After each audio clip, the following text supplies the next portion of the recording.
मेहरुद्दीन रंगरेज भी और हमारे साथ दीपा शर्मा जी भी हैं। मैं मेहरुद्दीन रंगरेज आपके पास आता हूं, फिर दीपा शर्मा जी आपके पास आऊंगा। इजाजत देते रंगरेज साहब, आपसे मैं कम से कम बहुत सौहार्दपूर्ण जवाब की उम्मीद करता हूं।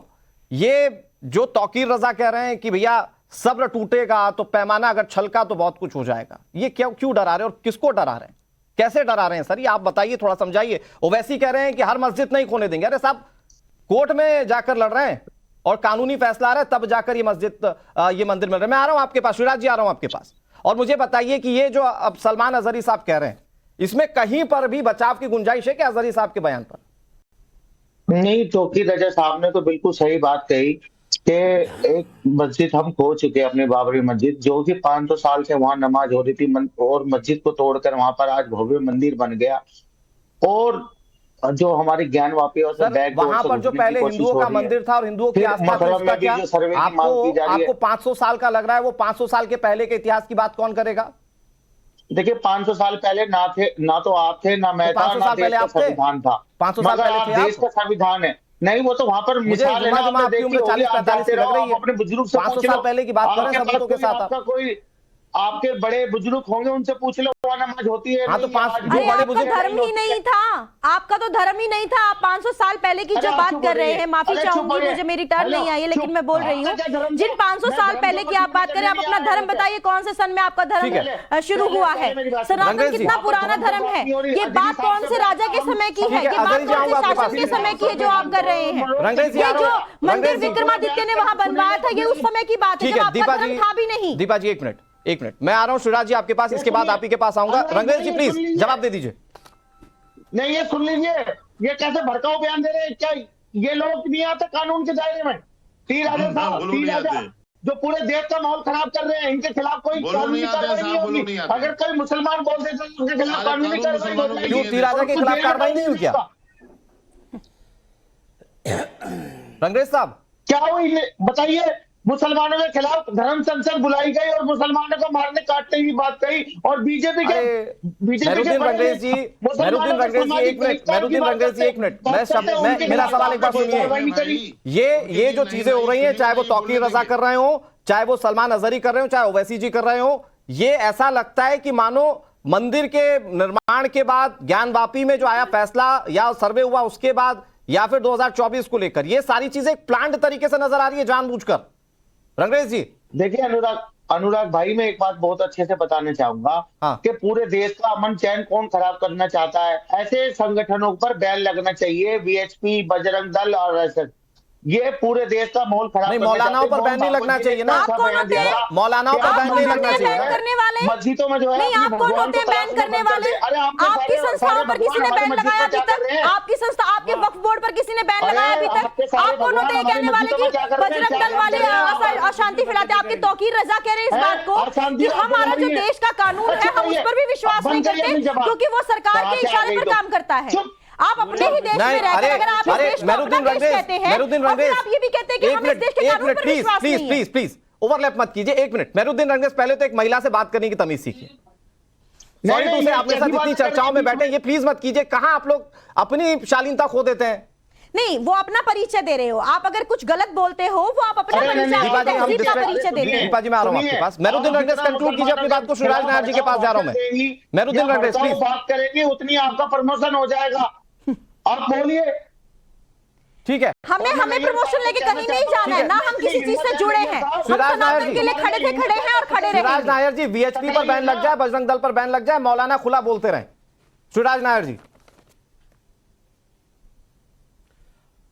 सर तन से जुदा नारा देकर के पूरे विश्व में आतंक फैलाने वालों पर बैन नहीं लगना चाहिए। ये उनको तो कभी विरोध करेंगे नहीं।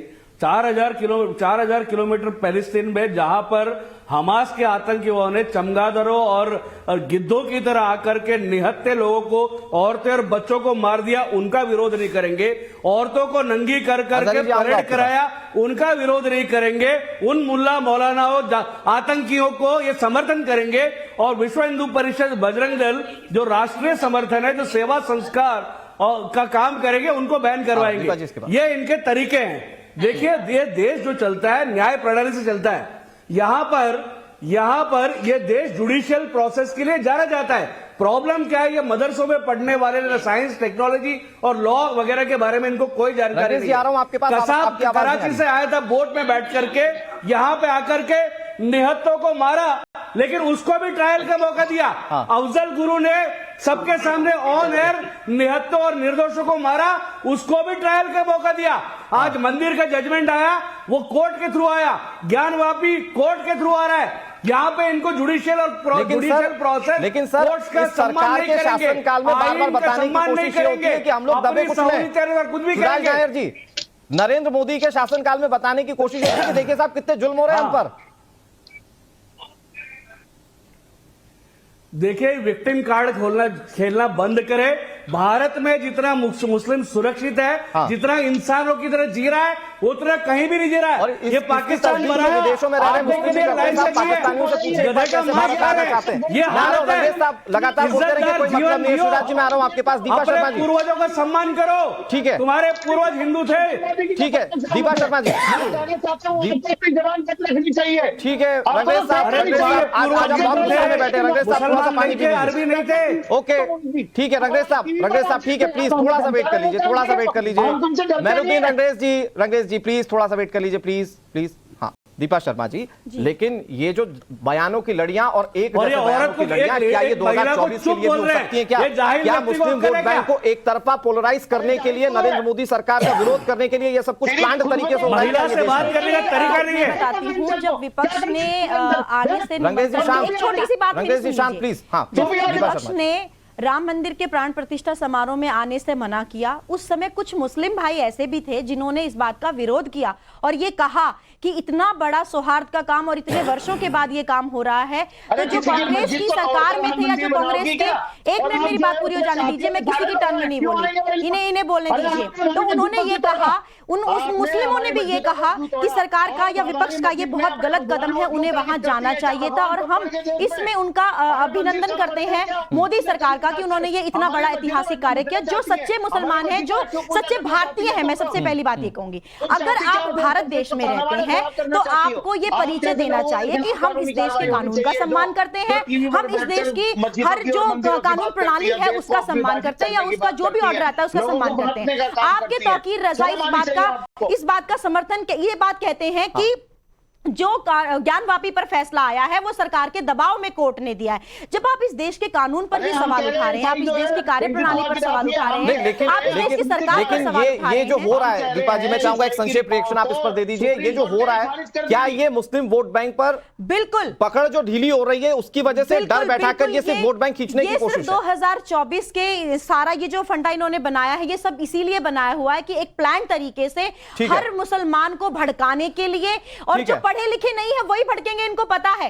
वरना जूनागढ़ में जो ये भाषण दिया जा रहा है कि काफिरों ये मत समझना कि हम चुप बैठे हैं, जब ये शांति भंग होगी या जब ये चुप्पी टूटेगी तो बहुत कुछ होगा, तो ये डायरेक्ट धमकी तो दे रहे हैं आप, और क्या कर रहे हैं? ठीक है, तो अजहरी साहब, अगर ये धमकी गैर मुस्लिम कोई दे दे तो उस पर कार्रवाई हो जाए, वीएचपी पर बैन लग जाए, बजरंग दल पर बैन लग जाए, लेकिन जो मौलाना सीधे तौर पर अंजाम भुगतने की धमकी मंच से दे देते उन पर बैन नहीं लगना चाहिए। उन मौलानाओं का समर्थन करेंगे हमारे साथ बैठे बुद्धिजीवी लोग, ऐसा है क्या? दीपा शर्मा जी, जिस तरह से अभी आपने बताया, बहुत सारे मुस्लिम लोग जो थे वो अयोध्या में जो बन रहे मंदिर का समर्थन कर रहे थे, वो मुसलमानों को नसीहतें कर रहे थे। इसी तरह से जब मस्जिद टूटी थी और जब फैसला आया था, जब मंदिर बनने के लिए जा रहा था, बहुत सारे हिंदू मंदिर बनने का भी कर रहे थे विरोध और मस्जिद टूटने का भी किया था विरोध। उन हिंदू भाइयों को भी कभी चैनलों पर लेकर के आई है सुनवाइयों ने। दूसरी बात, मौलाना ने जो कहा है, मैंने मौलाना की बात का समर्थन नहीं किया, यही कहा कि मौलाना ने जिसके लिए बोला हो इस तरह के अल्फाज इस्तेमाल नहीं करना चाहिए। मैं कम से कम सपोर्ट करता हूं कि आप अगर कंडेम कर रहे हैं तो ये सबसे अच्छी चीज है, इस तरह की बात नहीं करना चाहिए। लेकिन भाई अनुराग भाई सुन तो ले, मेरा जो दर्द है उसे आप सुन लें। मेरा कहने का मतलब यह है कि जिस तरह से मौलाना पर कार्रवाई हुई, मौलाना को उठाया गया, ऐसे ही जो लोग रात और दिन इस्लाम और मुसलमानों पर बोलते हैं, जहर उगलते हैं, त्रिपुरा में रैलियां निकालकर हमारे नबी को गाली दी गई और मस्जिदों में आग लगा दी गई, किसी पर साहब कोई कार्रवाई नहीं हुई। मेरी शिकायत ये है आपसे बार बार हाँ। बताइए इस पर अरे आप ओवैसी कोई ने हमारे बात देवी करना नहीं देवताओं को चाहते। बोला, उसका क्या? यदि ओवैसी जो सिंघानिया बोलता है, बोलता है, उसका क्या? सदन में बोल रहा है, तुम मैं दमो करो ना करो भाई, ठीक है यहूदी सदन में बोल रहा है। शिवराज जी कुछ कह रहे हैं ओवैसी, प्लीज। शिवराज अरे जी प्लीज हमारे बताइए। कर रहे देवी हो। देवताओं के बारे में श्रीराज बकैती करते हैं, उसका जी क्या? आपके देवी देवताओं के बारे में किसी मुसलमान ने कुछ ना कहा है ना कोई कहे, क्योंकि हम अरे किसी सर, मजहब पर उंगली नहीं उठाते। पुलिस हटा ये दो, काम आपका उसके है। बारे में क्या? ये आग लगाने का काम पुलिस आपका हटा है, दो, सुना नहीं हिंदू था परिषद क्या का है, आप जैसे लोगों का है। जहर उगलते सर, हुए करके चैनलों पर मुसलमानों ये के कौन खिलाफ करता है? कोई सरतन से जुदा नहीं। आपने जय श्री राम का सर, नारा कैसे लगा कोई करके सरतन से जुदा नहीं मुसलमानों सर, को वहां पर एक ट्रेनों व्यक्ति में ने अपनी मारा जान है गंवा दी आपने। इसी सरतन नरेंद्र से। मोदी भूल योगी गए का क्या? नारा लगा के भूल गए क्या आपने अमरावती ट्रेनों में में? कत्ल किए हैं। ठीक है। क्या आपको याद नहीं है? ठीक है। क्या बात कर रहे हैं आप? ठीक है, एक मिनट, अफरोजुल को ठीक है, मारने लेकिन वाले लेकिन आपको, अजहरी साहब, जुनैद को मारने अजहरी वाले साहब, आपको, अजहरी साहब, एक अफरोज मिनट, को मारने अजहरी साहब, वाले एक मिनट, आपको, अजहरी साहब, फारूक खान को प्लीज मारने वाले प्लीज आपको। प्लीज, ओके, आप काफी किसी प्रज्ञा ने जी, मारा लेकिन अगर अजहरी साहब, चूंकि हमारे देश के नागरिक हैं, वो हमारे भाई बंधु हैं वो, और अगर उनकी ये शिकायत है कि भैया हमारे देवी देवताओं पर कटाक्ष टिप्पणी क्यों, तो शायद इन शिकायतों पर भी बात होनी चाहिए। किसने किया? कोई शिकायत नहीं है आपके पास। अनुराग जी सुनिए इल्जाम मेरी लगा बात, रहे हो। अजहरी साहब बीच में मत बोलिए प्लीज। है। आपके बीच में कोई नहीं बोल रहा, आप बोलने दीजिए। सुनिए बात अनुराग जी, हमारे देवी देवताओं पर खुलकर टिप्पणी होती है, सही तो कह रहे हैं श्रीराज जी। अरे आप वो दिन भूल गए जब सलमान चिश्ती ने क्या बोला था अजमेर शरीफ के, उनके पूरे खानदान ने क्या बोला था हमारे देवी देवताओं पर, हमारे वराह अवतार का अपमान किया उन लोगों ने। वो दिन कैसे भूल सकते हैं? सर तन से जुदा कर दिया कन्हैया कुमार ये का, सब है कौन? जो बिल्कुल। 22 जनवरी को प्राण प्रतिष्ठा हुई है, राम लल्ला विराजमान हुए। 500 सालों के लंबे संघर्ष के बाद उस दिन को इन लोगों ने काला दिन कहा है भारतीय इतिहास में। ये लोग बात करते हैं सौहार्द और सद्भावना की और आस्था की, इनकी सबसे बड़ी प्रॉब्लम पता है क्या है? राम मंदिर बन गया, इनके अंदर कुंठाएं हैं। देश एक संवेदनशील माहौल से गुजर रहा है और अब ज्ञानवापी भी बनेगा इनकी आंखों के सामने। इनको तो बड़ा दिल दिखाना चाहिए और हमें सौंप देना। सुनिए मथुरा भी बनेगा। अजहरी साहब सुनिए, काशी भी लेंगे और मथुरा भी लेंगे। ये हमारी भूमि है, ये हिंदू भूमि है। अगर इन तरीके के बयान बोलना बंद नहीं करेंगे तो ठीक है। बहुत नहीं है जब आप भी ठीक है, रंगरेज साहब, सलमान के साथ हुआ है। रंगरेज साहब क्या जवाब देंगे? वो कह रहे हैं कि हिंदू देवी देवताओं को या हिंदू धर्म को तो टारगेट बहुत पहले से किया जाता रहा है। किसी ने नहीं किया। देखिए मैं एक बात कहना चाहूंगा अनुराग भाई, हाँ। कि मुसलमान कभी भी देवी देवताओं के बारे में बुरा नहीं कहते, क्योंकि हमारे पैगंबर साहब ने भी कहा था हाँ। कि किसी के नारो भगवान शिवराज के जी, बारे नारो। में गलत शब्द नहीं कहने चाहिए, और हम नहीं कहते। हाँ। अगर कोई इस तरीके की कोई बात करता है, अच्छा, मुझे एक तो बात हम बताइए, कहते हैं कि रंगरेज उसको भाई, नहीं करनी चाहिए। मेरुद्दीन रंगरेज भाई, मगर एक चीज जब मैं हमारे शांति से आपसे पूछता हूँ, ये कोई ताकत है क्या जानबूझकर जो देश में सौहार्द बिगाड़ने की कोशिश करी? कोई ताकत है क्या? कड़ी निंदा करते हैं। देखिए ये सारी ताकतें आज हिंदुत्व की जो राजनीति हो रही है देश में, वो पूरे देश का अरे सर, माहौल मुस्लिम खराब करना polarization चाहते हैं, तो पूरे देश का सर। ताना बाना खत्म कर देना चाहते हैं, आपस में जो है भाईचारा खत्म कर देना चाहते हैं। वो चाहते हैं कि इस तरीके से पोलराइज हो जाए और लोग बढ़ जाए, हिंदू हिंदू में मिल जो जाए, एम मुसलमान में मिल फैक्टर जाए। को लेकर जो सियासत होती है और एक पर्टिकुलर वोट बैंक को जो साधने की कोशिश होती है, वो देश में छिपानी है। तो सियासत कौन किस वो धर्म पर भाजपा कर कैसे रही है। कर रहा है, ये मत बताइए। यहाँ पर मुस्लिमों के नाम पर AIMIM पूरी पार्टी बनी हुई है और जो चल रही है, मुस्लिम लीग पूरी पार्टी बनी हुई है, चल रही है। तो मुस्लिम के नाम पर सियासत कौन कर रहा है? शिवसेना भी बनी हुई है साहब, शिवसेना। शिवराज जी, बहुत बहुत माफी के साथ आपको रोक रहा हूं, इतनी ही इजाजत देता है वक्त। बहुत शुक्रिया आप सभी का हमारे साथ इस चर्चा में शामिल होने के लिए और अपनी राय रखने के लिए। रुक रहे हैं एक बहुत छोटे से ब्रेक के लिए। ब्रेक के बाद खबरें लगातार जाए।